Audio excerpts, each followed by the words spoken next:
Hello there, TJ Bellotti again. Thanks for stopping back. I'm actually redoing this video. I did a video a couple weeks back. It was in regards to systems. And I rewatched it and I didn't like it at all. So I'm going to redo it. I can do that. So let's talk about systems and what they are. All a system is a process of which we do a certain task over and over and over and over again. So let's say we're talking about accounting or billing. Let's talk about billing for a second. Do we do the exact same thing with every single client when it comes to billing? So if we do a service type business, do we do an estimate first or a quote?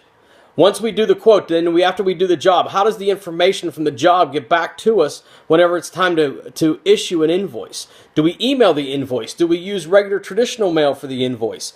What are our terms for our invoices? What ways do we collect money as payment for our invoices? So that's a system for invoicing and receiving payments. Now, the reason why this is so important to have systems is it saves us an awful lot of time. It helps us avoid the problem of missing steps along the way. And it also helps whenever you have more than one person involved, make sure two people aren't doing the same task, which actually costs you money. And then the task doesn't get necessarily done as well because you have two people doing the same thing. It confuses the client. It confuses you. Now, we have systems for every single step of our business. We've built them over the years. You don't just start out necessarily with a perfect set of systems. Most larger companies have what they call standard operating procedures or an SOP manual. So that might look like a binder that has each topic as a tab. And then if you'd flip the tab open, you'd have the procedure for that particular topic. So there might be a whole procedure on how to do a quote for a new client. There might be a whole procedure list when it comes to marketing and the different ways that you market. The reason why these are important in practice and application is this. Once you are no longer a one-person shop, once you bring on an employee or a partner or a spouse or even a kid that might work for you, they should be able to follow the exact same procedures that you do so that you know the work is getting done to the level of which you expect. That is one of the best reasons to have systems from the very beginning. The next time you might need systems, other than whenever you get your first employee or two, is whenever you have 8 or 9 employees. And now you're not even on the job anymore. You're out prospecting every day. You're out marketing. You're doing quotes and bids and all the other stuff that you should be doing while your employees are out actually doing the work that you do.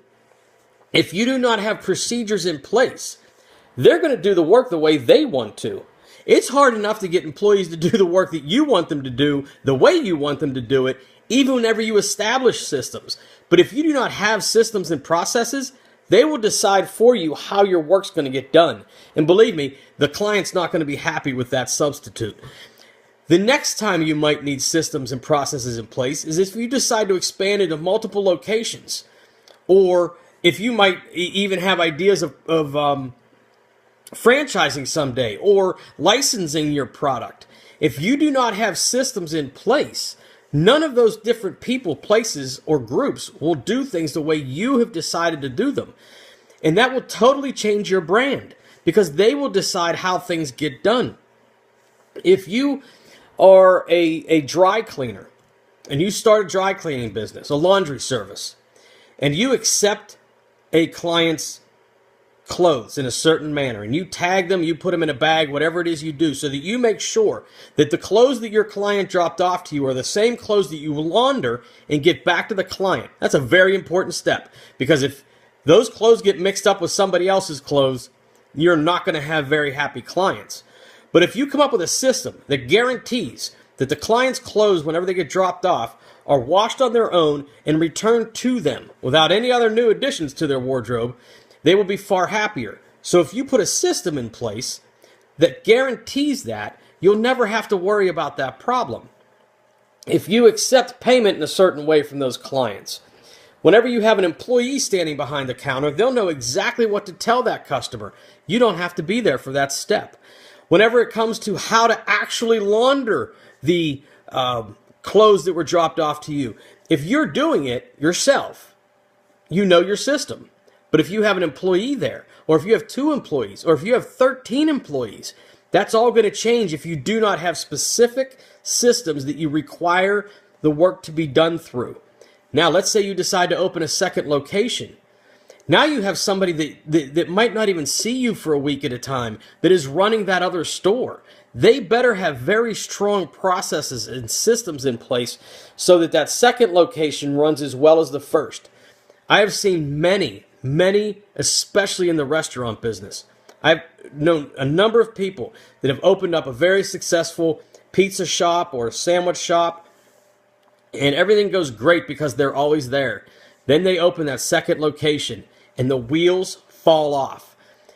The bad thing is a lot of times people leverage that first location to open the second location. Now that second location is not run as well as the first one. It goes out of business, which means the first one is now in jeopardy. You have to have strong systems. If you want to grow, if you want to be more than a one-person shop, you have to have systems in place to the point where you literally write them down and build your own standard operating procedure manual. Again, it's called an SOP. A lot of people refer to it as an SOP manual. Make sure you start that on day one. Perfect it every time you get a chance. Don't cut corners, but make sure you record every step to everything that your company does. Thanks so much. If you have any questions, throw them in the comments. Make sure you subscribe to the channel and let me know what you think. Thanks so much. Take care.